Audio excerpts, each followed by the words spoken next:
dunia walikunatin sallallahu hadratu nabil mustafa rasulillah wa ilahi wa inni minal ambilum rusalin wal usyadu wassalin wal malakatul muqarrabin khususan syahanal akbar mujani dal Baghdadi wa khususan yang santri malam syaibi Abdul Halim wa bisram wa kimru wa jumbaduratihim wa ila khususan syahana Imam Tajuddin Ibnu Athaillah Al-Fatihah.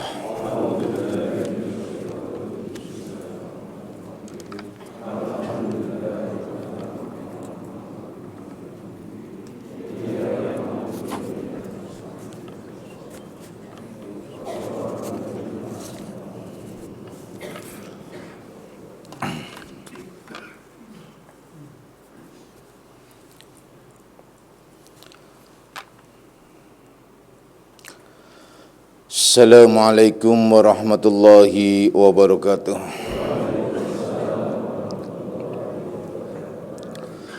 Alhamdulillahilladzi karrama bani adama wastafa minhumul ulama wa akhtara adan minhumuz zuhada wal hukama wal kurama wa faddala minhumul arifina billahi wasifat wal asma wa azakuhum lazzatal mahabbati wa tallahum haqiqatil asya'i minal ardi wassama wassalatu wassalamu ala sayyidina Muhammadin khatamil anbiya alladzi khuliqa min zatihi wa minhu jami'ul asya' wa ala alihi wa ashabi sadatil awliya wa ala tabi'in wa tabi'it tabi'in lahum bi ihsanin ila yaumil jazaa. Subhanaka la ilma lana illa ma 'allamtana innaka antal alimul hakim wa la haula wa la quwwata illa billahil aliyil azim amma ba'du. Ma'asyiras salikin kaum bapak dan kaum ibu jamaah pesantren Akmaliyah, anak-anak ruhaniaku semuanya, baik yang hadir secara jasmani maupun nafsani, baik yang mendengarkan langsung di pesantren Akmaliyah maupun yang melalui radio online Akmaliyah. InsyaAllah mudah-mudahan di malam hari ini kita bersama-sama mendapatkan limpahan rahmah, maghfirah serta hidayahnya. Amin ya rabbal alamin.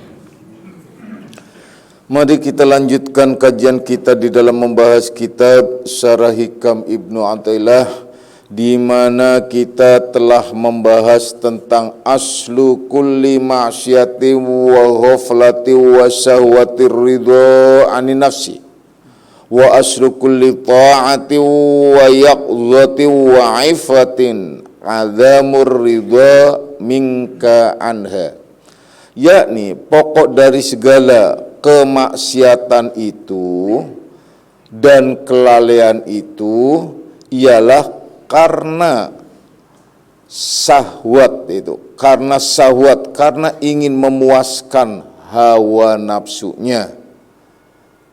Jadi pokok dari semua kemaksiatan itu ialah kelalaian serta syahwat itu karena ingin memuaskan hawa nafsu.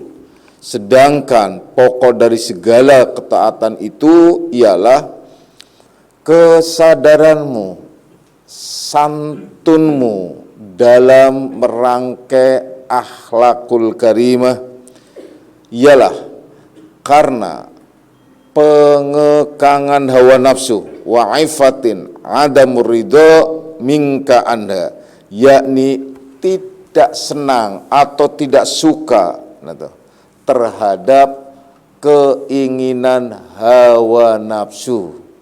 Pada kajian yang lalu sudah dijelaskan bahwasanya apabila kita ingin melawan hawa nafsu, maka lawanlah adat kita atau nafsu tabi'i kita, kebiasaan kita sebagaimana manusia biasa. Yang suka tidur, kurangi tidur. Yang suka banyak makan, kurangin makan. Yang suka berbagai macam. Artinya lawan hawa nafsu itu. Jika tidak, maka nafsu itu akan selalu meliputi diri kita. Dan apapun yang dianjurkan, diajak oleh nafsu, pasti akan menipu. Kalian akan tertipu oleh hawa nafsu. Itu sudah pasti. Bagaimana kalau nafsu baik? Walau nafsu baik sekalipun, kalau kalian sholat karena nafsu, pasti tertipu. Apalagi segala bentuk kemaksiatan yang diwarnai oleh nafsu, itu pasti.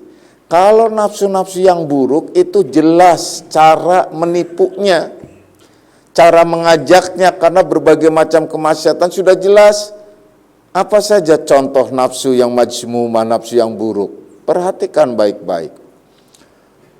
Sebut saja, banyak makan, banyak minum, banyak tidur.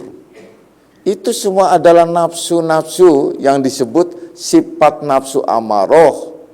Sedangkan nafsu lawamah itu, di mana kalian akan melakukan berbagai macam tindakan-tindakan sesuai dengan kehendaknya, yaitu kehendak nafsu.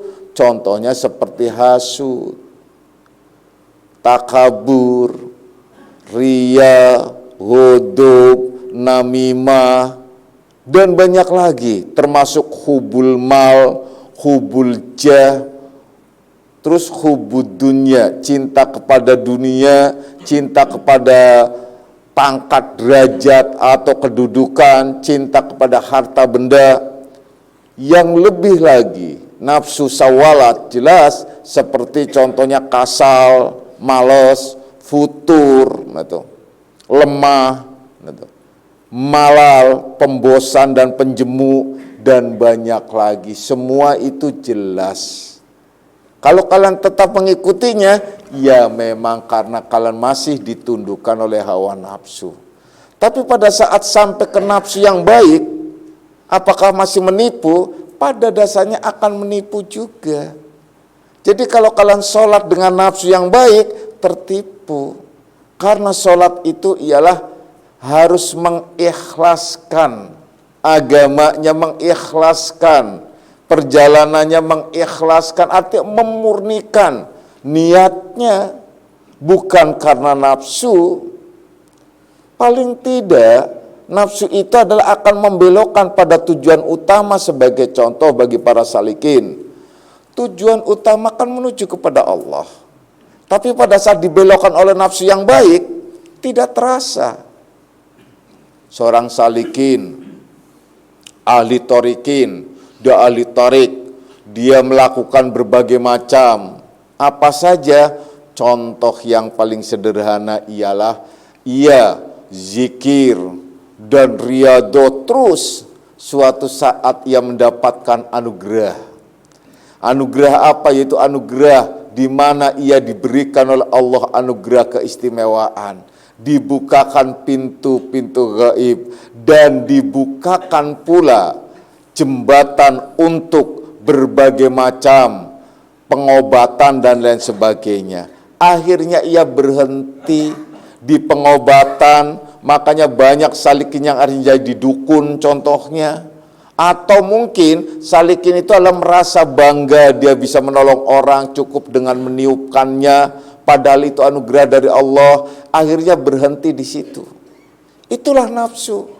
Padahal kelihatannya baik, tapi menghentikan perjalanannya menuju kepada Allah.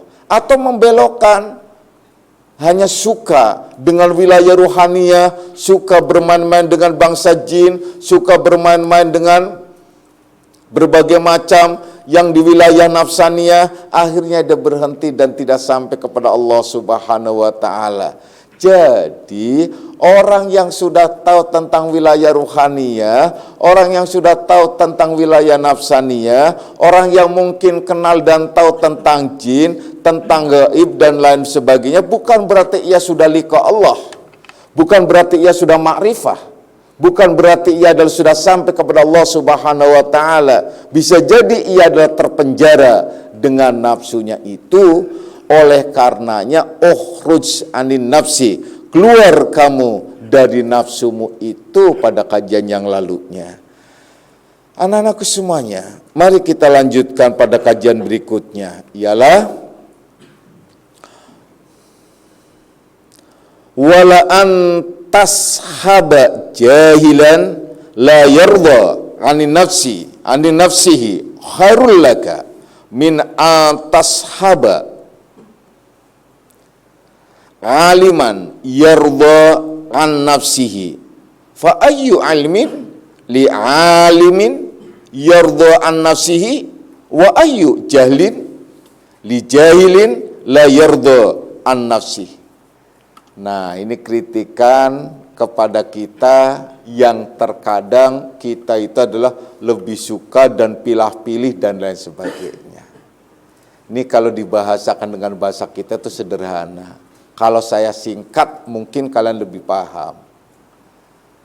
Begini, ini kalimat hanya menyatakan kalian berteman, bersahabat dengan orang bodoh itu lebih baik.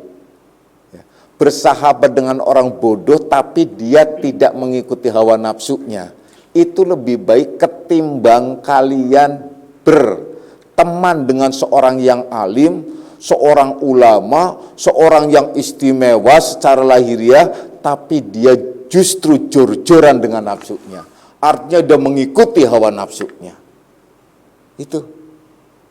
Jadi kalian berteman dengan yang disebut orang itu bodoh, tapi dia tidak mengikuti hawa nafsunya, itu lebih baik ketimbang kalian berteman dengan seorang alim, seorang yang berilmu tinggi, tetapi dia hanya berwacana ilmunya, hanya untuk gagah-gagahan, hanya untuk ungkapan, tapi dia mengikuti hawa nafsunya, lebih mementingkan nafsu-nafsunya. Ini yang berbahaya. Dan saya sering sekali menemukan orang-orang yang selalu berwacana, baik anak muda maupun orang-orang tertentu. Dia ngajak diskusi, dia ngajak dialog dengan berbagai macam dialog, dengan ilmu yang tinggi seolah-olah dia adalah telah makrifah. Saya layani dengan WA dengan macam-macam. Sampai tentang hakikat ketuhanan, tentang hakikat wujud, tentang hakikat kehendak, tentang hakikat takdir dan sebagainya. Saya hanya sedikit saja menyatakan, bagaimana kalau Allah memanggilmu, kemudian anak istrimu, bagaimana kalau anak istrimu diambil oleh Allah? Wah, berdalih macam-macam. Baru diberitahukan tentang istri, udah berdalih macam-macam. Bagaimana kalau suatu saat anakmu itu adalah melawan kamu? Yang kamu harapkan anak itu menjadi soleh-soleha, ternyata adalah dia tidak soleh-soleha. Bagaimana sikap kamu? Masihkah mengembalikan kepada Allah? Wah, enggak, macam-macam ayo berdalih. Itu salah satu contoh. Jadi kalau ilmu diungkapkan, itu akan menimpa ke dalam diri. Maka dari itu Bapak sering menyatakan, kalau sudah mulai ilmu adalah rahasia ketuhanan, nikmati. Karena yang dikhawatirkan Allah akan mengujimu. Apakah sesuai apa yang diucapkan olehmu, kemudian kalian mendapatkan apa yang diberikan oleh Allah itu tetap konsisten dengan ilmu tersebut, disiplin ilmu tersebut, itu persoalan. Percayalah. Nikmati ilmu yang kalian terima. Amalkan yang kalian bisa amalkan. Itu lebih baik. Nikmati ilmu yang kalian terima. Anugerah itu. Setinggi apapun ilmu sampai kepada kalian, kalian diberikan faham, nikmati. Kemudian amalkan apa yang kalian bisa amalkan. Itu yang paling baik. Tidak perlu buat gagah-gagahan, tidak perlu buat ini dan itu, tidak perlu buat ungkapan-ungkapan yang akhirnya seolah-olah kalian alim, tetapi masih mengikuti hawa nafsunya.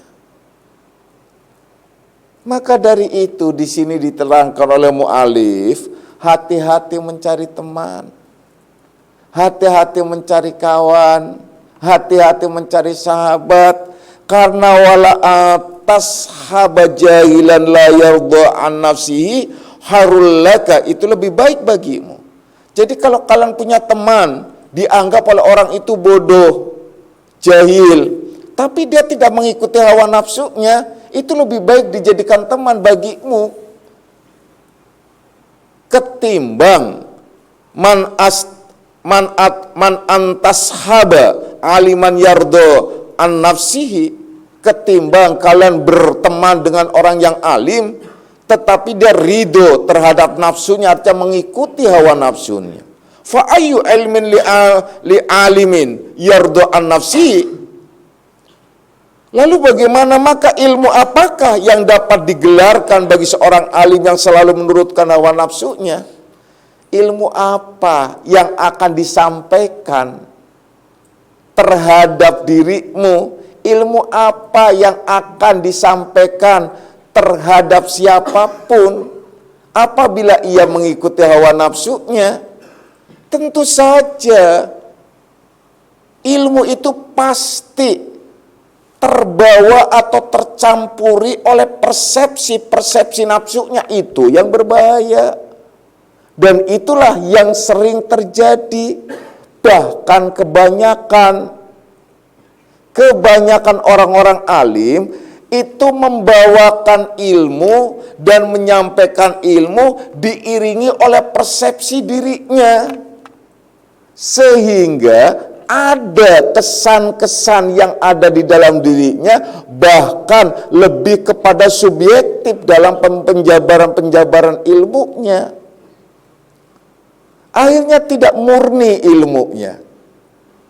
Bahkan ada intrik lebih mengedepankan kepentingannya, bahkan lebih juga mengedepankan golongannya, organisasinya, dan lain sebagainya. Jangan sampai kalian terjadi berteman atau bersahabat atau mungkin punya guru semacam itu. Di sini dijelaskan lagi, wa ayyu jahlin li jahilin la yarda an nafsihi. Sebaliknya, kebodohan apakah yang dapat disebutkan bagi seorang yang sudah dapat mengekang hawa nafsunya, tidak mengikuti hawa nafsunya? Kebodohan apa yang disebutkan, digelarkan kepadanya? Walaupun dia disebut adalah bodoh dalam arti pengetahuan umum, walaupun dia disebut bodoh dalam arti mungkin karena miskin, atau karena dia rakyat biasa, atau karena dia manusia biasa, lalu kebodohan apa yang bisa disebutkan kepadanya, sementara ia adalah telah menundukkan hawa nafsunya? Anak-anakku semuanya, ada hadis yang jelas sekali menyatakan, al-kayyisu mandana nafsah. Sahih ini hadis.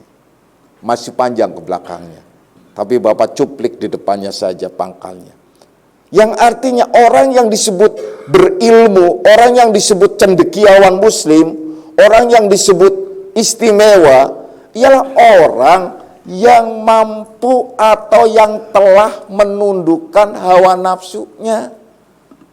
Jadi, kalau ada seorang salikin yang merasa dirinya sudah sampai, merasa dirinya sudah berjalan, merasa dirinya sudah istimewa, tetapi dia tidak menundukkan atau belum mampu menundukkan hawa nafsunya, itu bukan sebuah keistimewaan.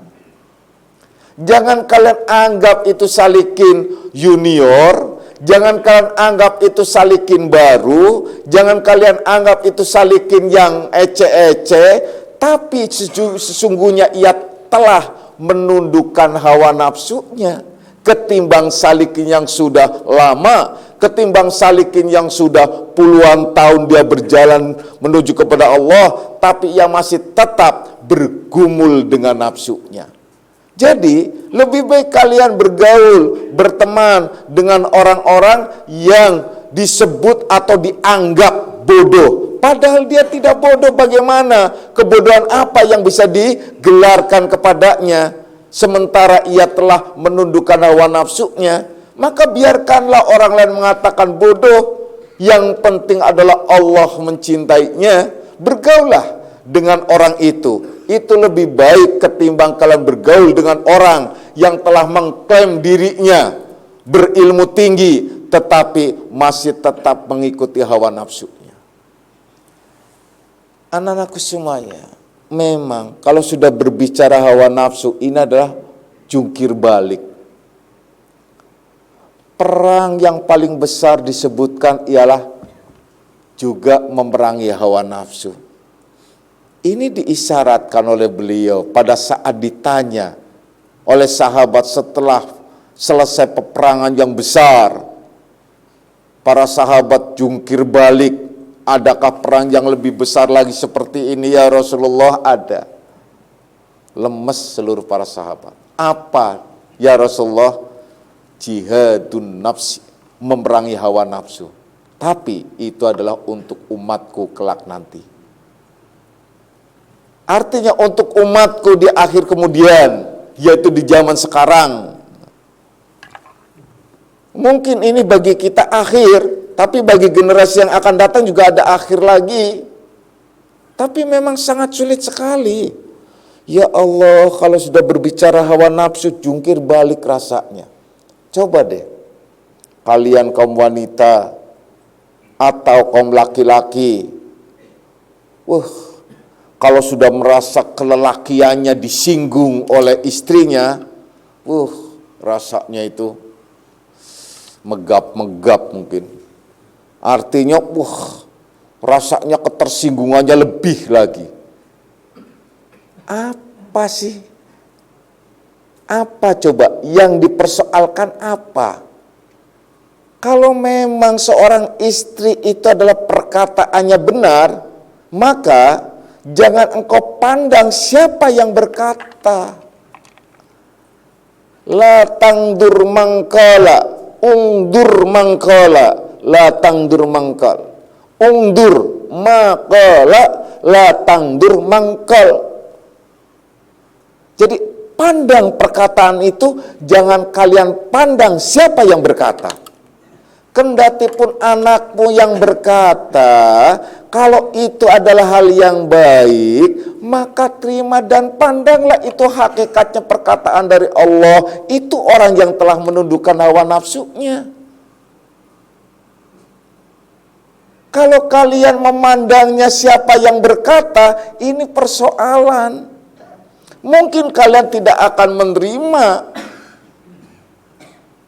nasihat dari istri, mungkin kalian tidak akan terima nasihat dari anak. Begitu juga sebaliknya, istri tidak mau menerima nasihat dari suami karena dia tahu tentang kelakuan suami. Tapi jangan dilihat kelakuannya.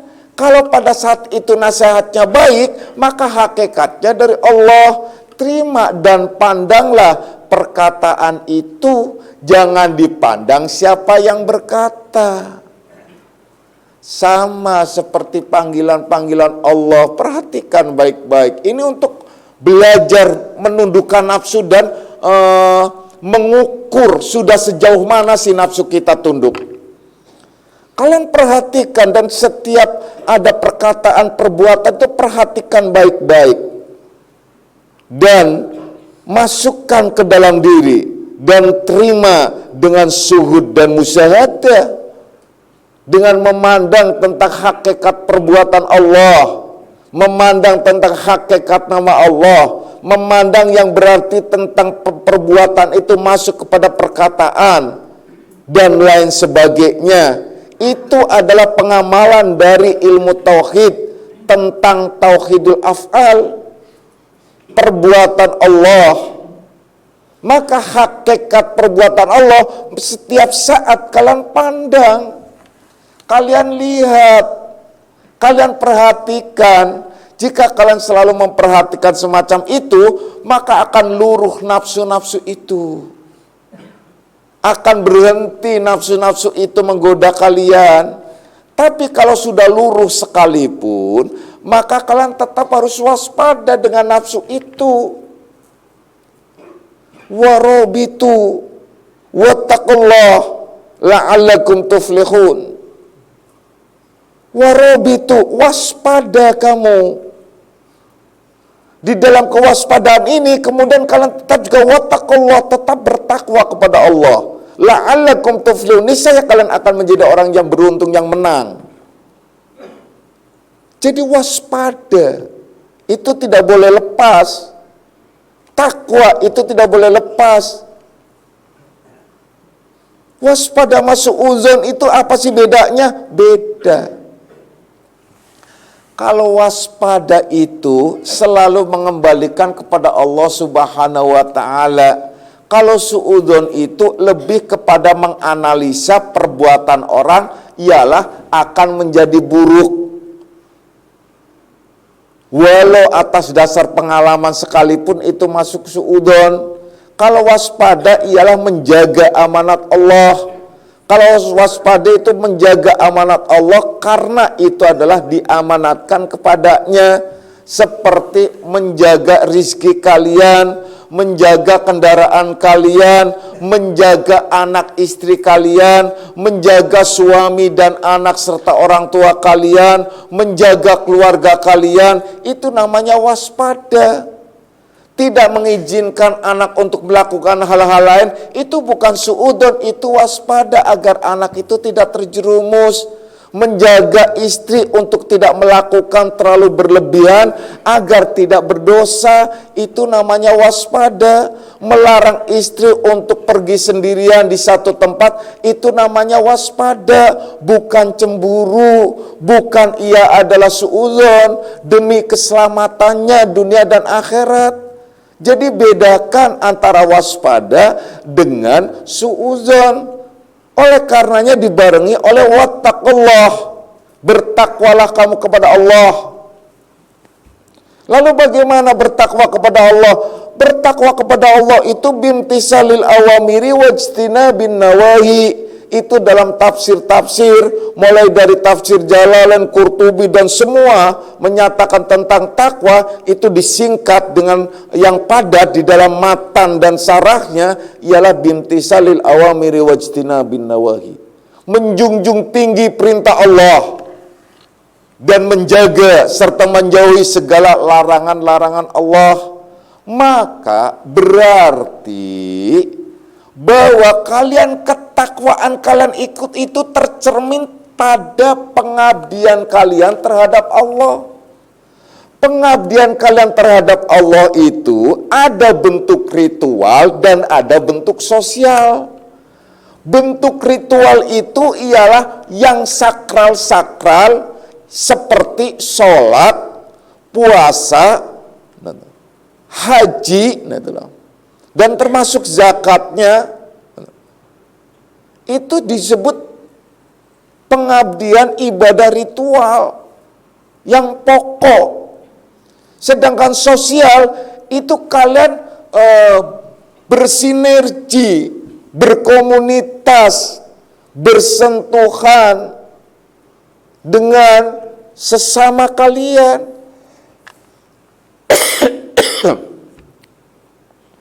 Artinya kalian bersosialisasi, bermasyarakat. Melalui apa kalian pengabdian itu? Minimal ialah melalui diri kalian sendiri, dengan memunculkan akhlakul karimah. Kalau kalian tidak bisa memberi, kalau kalian tidak bisa membantu, kalau kalian tidak bisa melakukan apa saja yang menghasilkan sesuatu yang baik untuk mereka, paling tidak adalah kalian, ini paling tidak, ialah memunculkan akhlakul karimah pada diri kalian. Maka akhlakul karimah itu adalah juga dalam wujud yang disebut ibadah sosial. Karena akhlakul karimah itu adalah aplikasi dari pengaplikasian, dari pengejawantahan, penjabaran apa yang telah dilakukan di dalam ibadah-ibadah ritual. Contoh saja kalian melakukan sholat.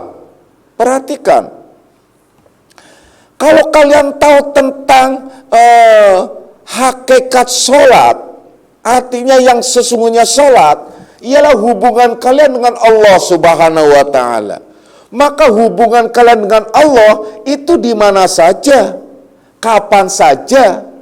Tapi bukan berarti orang yang faham mengamalkan hakikat sholat kemudian dia tidak melakukan sholat ritual, sholat yang sakral, sholat yang sesungguhnya, yang telah disyariatkan dan dicontohkan oleh Nabi besar kita Muhammad Sallallahu Alaihi Wasallam. Orang yang akhirnya sampai pada pengertian hakikat sholat cukup eling, tidak melakukan sholat yang sesungguhnya, itu kebablasan, itu keliru.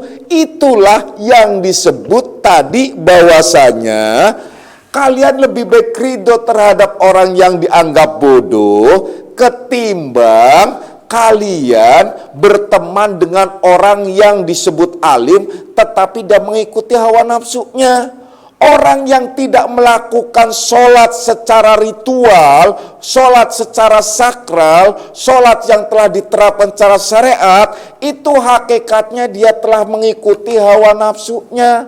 Karena malas, karena dia menganggap bahwasanya apaan sholat semacam itu, jengkang-jengking. Yang penting sholat kan eling. Nah, yang penting sholat kan akhlak. Buat apa sholat begitu kalau akhlaknya tidak benar? Kan lebih baik akhlaknya benar. Memang sih, kalau kalian lihat, kita rasakan, saya juga sering memperhatikan banyak orang yang tidak melakukan sholat, tapi akhlaknya bagus banget.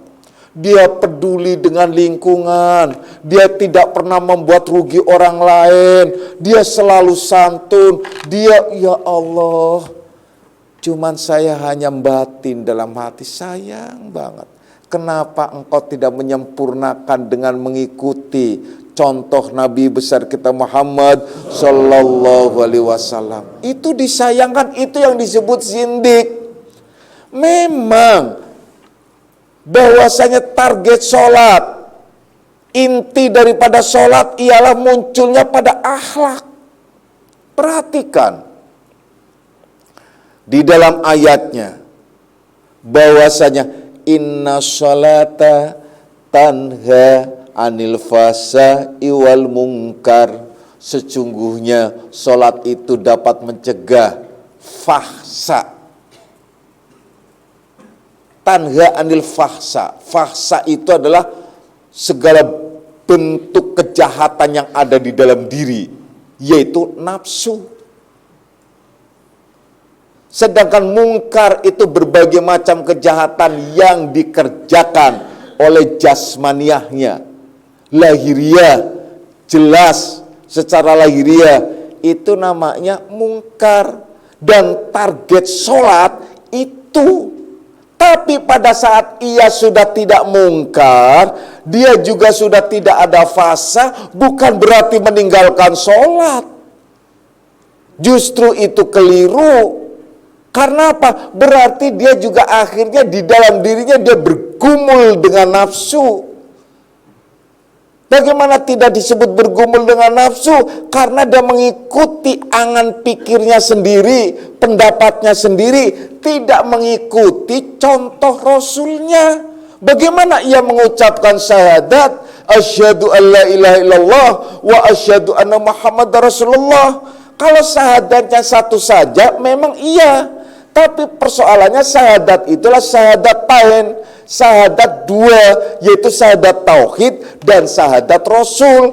Maka syahadat tauhid ialah di mana akidah kita selalu berhubungan dengan Allah Subhanahu wa Ta'ala, terkait, namanya aja akidah, yaitu cantelan, kaitan, selalu terkait dengan Allah.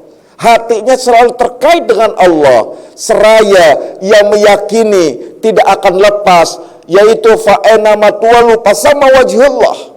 Di mana saja kamu hadapkan, di situ kamu ketemu wajah Allah. Sehingga dia sadar betul bahwa di mana saja itu ada Allah.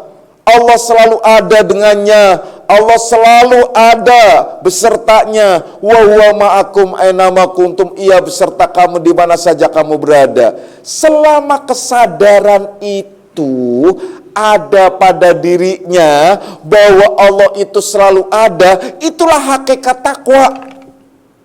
Bukan takwa itu hanya sekedar takut kemudian dia hanya sekedar pengamalan ini, tapi hakikat takwa ialah kesadaran kita bahwasanya Allah itu ada di mana saja dan kita sadar betul Allah itu mengawasi kita. Sehingga saat kita sadar bahwa Allah itu mengawasi kita semuanya, tentu kita tidak akan mampu melakukan berbagai macam kejahatan-kejahatan. Karena khilaf, karena lupa, karena tidak ingat Allah, sehingga kalian suka marah terhadap istri tanpa alasan. Karena kalian marah terhadap suami tanpa alasan. Kalian marah terhadap anak tanpa alasan. Marah terhadap orang tua tanpa alasan. Marah terhadap orang lain, terhadap saudara, terhadap teman, tanpa alasan syariat yang baik dan benar. Kenapa? Karena khilaf. Karena lupa. Tidak ingat terhadap Allah. Kalau dia ingat terhadap Allah, dia pandang lagi bahwa hakikat perbuatan kembali kepada Allah Subhanahu wa ta'ala. Jadi terus hakikat takwa itu selalu sadar bahwasanya Allah itu selalu ada dan besertanya. Wahai anak-anakku semuanya, jadi jelas. Nah, inikah yang disebut orang bodoh? Tidak. Cuman orang menganggapnya bodoh. Karena pada saat syuhud dan musyahadah seolah-olah kayak cuek atau ndablek.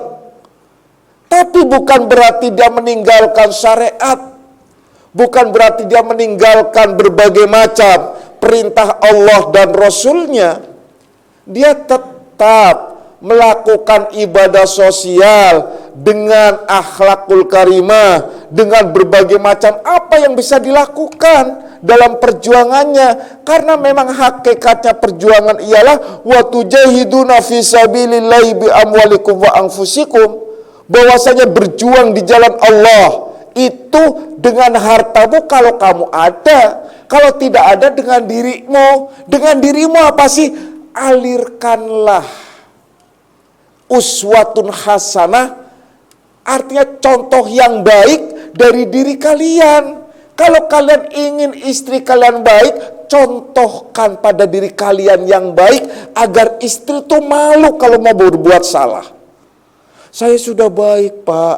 Saya sudah saya contohkan baik. Tapi istri saya itu melakukan hal-hal yang aneh-aneh. Bahkan dia adalah berbuat maksiat. Itu berarti karena kebiasaan. Ya susah kalau karena kebiasaan terus. Ya akhirnya saya nggak berbuat baik lagi. Nah itu berarti kamu mengamalkannya karena istri bukan karena Allah. Itu amalkan semua karena Allah walaupun ingin menjadi contoh istri. Tapi bukan fokusnya kepada istri. Istri itu hanya efek dari pengamalan kalian bahwa istri itu akan melihat akhlakul karimah kalian. Seorang istri kalau melihat akhlaknya suami itu aduhai, akhlaknya benar-benar akhlakul karimah, rasanya istri itu pasti malu. Begitu juga sebaliknya, suami akan malu kalau melihat istrinya itu solehah, di mana ia mempunyai akhlakul karimah. Dan wujud akhlakul karimah itulah yang terkait dengan ibadah sosial di mana saja, kapan saja bisa disaksikan dan dinikmati.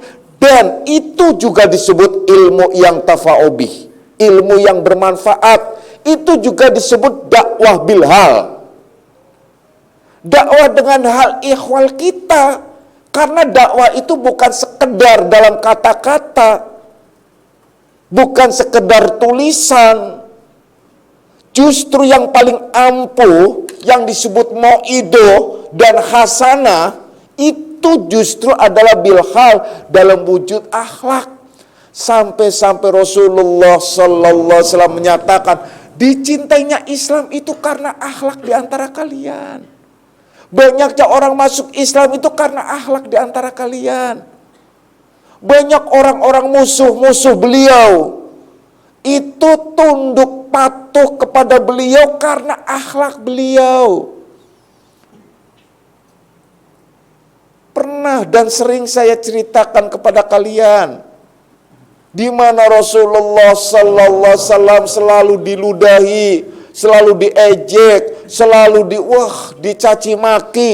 Beliau tidak melawan. Beliau tidak melakukan berbagai macam perlawanan, tapi beliau tetap sabar, tetap menjalani sesuai dengan perintah Allah. Suatu saat orang itu sakit.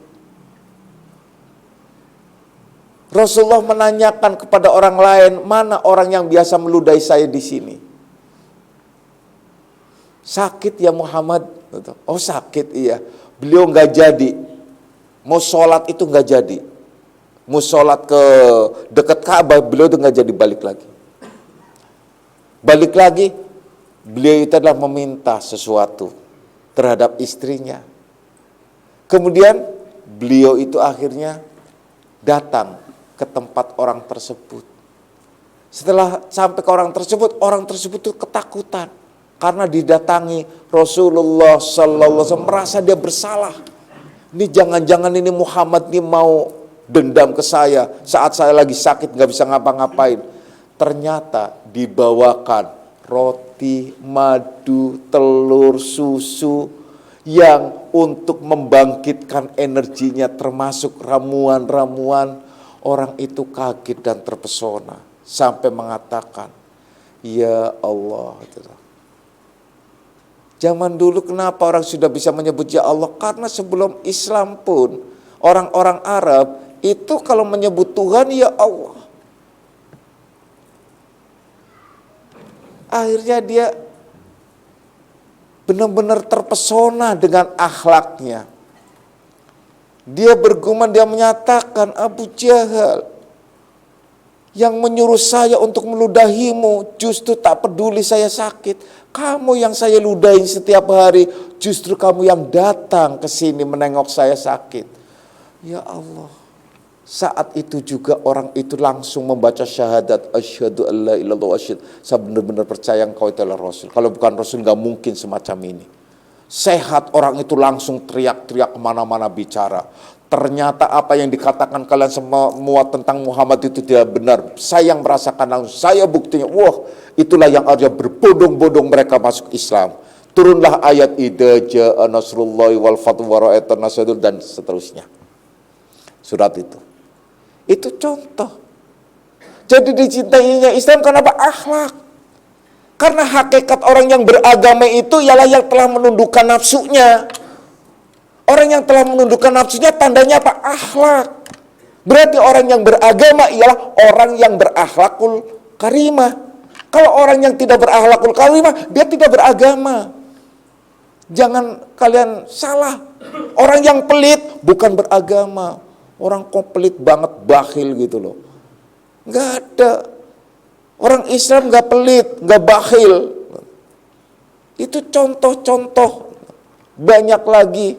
Jadi intinya agama itulah membentuk akhlak. Makanya beliau akhirnya mengungkapkan sangat tegas, innama bu'istu liutammima makarimal akhlak. Sesungguhnya aku dibangkitkan ke dunia itu untuk menyempurnakan akhlak yang mulia. Dari dulu memang sudah ada akhlak dengan akhlak-akhlak budaya, adat istiadat, tapi menyempurnakan akhlak yang mulia dengan cara Islam, yaitu yang didasari oleh tauhid, yaitu ketuhanan. Itu. Jadi orang yang sudah menundukkan nafsunya pasti akan terlihat pada akhlaknya. Orang yang tidak bisa menundukkan nafsunya pasti akan kelihatan juga pada kelakuan sehari-harinya. Moralnya akan kelihatan. Jadi nafsu. Maka dari itu pantas mu'alif menyatakan lebih baik kalian berteman dengan orang yang dianggap bodoh, tapi dia adalah orang yang sudah menundukkan nafsunya, tidak mengikuti hawa nafsunya, ketimbang kalian berteman dengan orang-orang yang menganggap dirinya alim tapi mengikuti hawa nafsunya. Maka dari itu, seperti Nabi besar kita Muhammad sallallahu alaihi wasallam disebut ialah Nabiyil Ummi, nabi yang bodoh, tapi bukan bodoh dalam arti jahil. Jahil itu lebih kepada akhlak, budaya, ummiyun itu lebih kepada bodoh, tidak bisa tulis baca. Karena nggak sekolah. Seperti saya nggak pernah sekolah SD. Mungkin dianggap adalah orang-orang menganggap saya juga bodoh. Gitu. Karena saya nggak pernah sekolah. Bahkan profesor-profesor juga banyak yang waktu ngaji itu heran saya itu. Saya ngaji di profesor sana, profesor sini, kesana sini, ujung-ujungnya kepada orang yang nggak pernah sekolah SD. Gitu loh. Waktu komunitas di sana di satu tempat itu saya membuka pengajian khusus untuk mereka-mereka, dosen-dosen dan para ilmuwan-ilmuwan dan termasuk yang tenar-tenar di kalangan publik, ya, di masyarakat, di TV dan segala macam. Ya begitu, karena memang itu tadi, kalian kalau lihat orang-orang alim yang, oh ya Allah, saya sedih, terus terang sedih, kalau ada orang alim, kemudian dia akhlaknya secara kelihatan, akhlaknya begitu dia menjilat-jilat terhadap, oh ya Allah, pejabat, sedih banget. Para pejabat, pada pemimpin-pemimpin, kayaknya ya Allah, saya pikir agama dieksploitir gitu. Itu pasti dia mengikuti hawa nafsunya. Makanya saya tidak pernah membaca di dalam doa kunut yang harusnya ada, ya. Yang harusnya ada, wa innahu la yadhillu man walayat. Saya tidak pernah saya baca, pernah ditanyakan oleh Salikin, Pak, kenapa di dalam doa kunut Bapak tidak menyebut kata itu? Kata itu adalah artinya ialah dan tidak buruk orang yang engkau angkat sebagai pemimpin. Saya nggak pernah mengangkat pemimpin yang baik. Makanya saya lebih baik saya nggak baca. Coba deh. Allahumma adina fi'na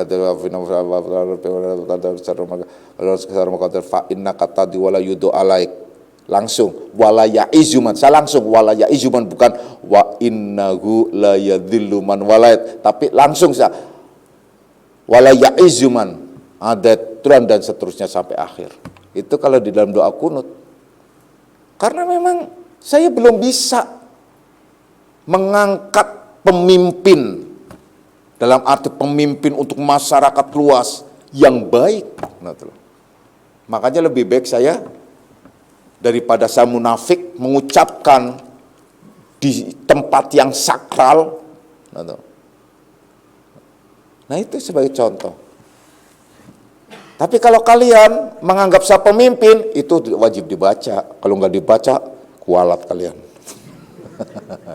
Loh ya, kalau kalian menganggap saya pemimpin gitu, itu wajib dibaca. Wa innahu la yadillu man walayat gitu. Nah itu ya. Dah. Itu contoh-contoh lain. Jadi memang susah, bingung, ribet nanti ya. Ya sudahlah, kembali lagi. Akhirnya kita semua itu adalah utamanya kembali ke dalam diri. Jangan sibuk di luar diri, kembali ke dalam diri. Nafsu yang paling penting. Kalau kalian nafsunya bisa ditundukkan, itu selesai, clear, enak, nyaman. Cuma ya Allah, kalau kalian sensitif dengan nafsu, jungkir balik benar-benar. Begitu dahsyatnya nafsu itu meronta pada saat ada persoalan. Pada saat ada persoalan itu meronta dan dahsyat sekali. Itu nafsu. Maka dari itu, wahai anak-anakku semua, bertemanlah kalian dengan orang-orang yang sedang, minimal itu yang sedang sama-sama berjuang menundukkan nafsu. Jangan kalian berteman dengan orang yang mengumbar nafsunya. Kalian akan ke bawah-bawah, percayalah. Bertemanlah dengan orang-orang yang sedang sama-sama mengekang hawa nafsunya, bukan berteman dengan orang-orang yang mengumbar dan suka dengan nafsunya. Semoga kita golongan orang-orang yang selalu dibimbing oleh Allah Subhanahu wa taala. Amin ya rabbal alamin. A'udzubillahi minasyaitonir rajim. Bismillahirrahmanirrahim. Raditu billahi rabban alamin Muhammadin nabiyya.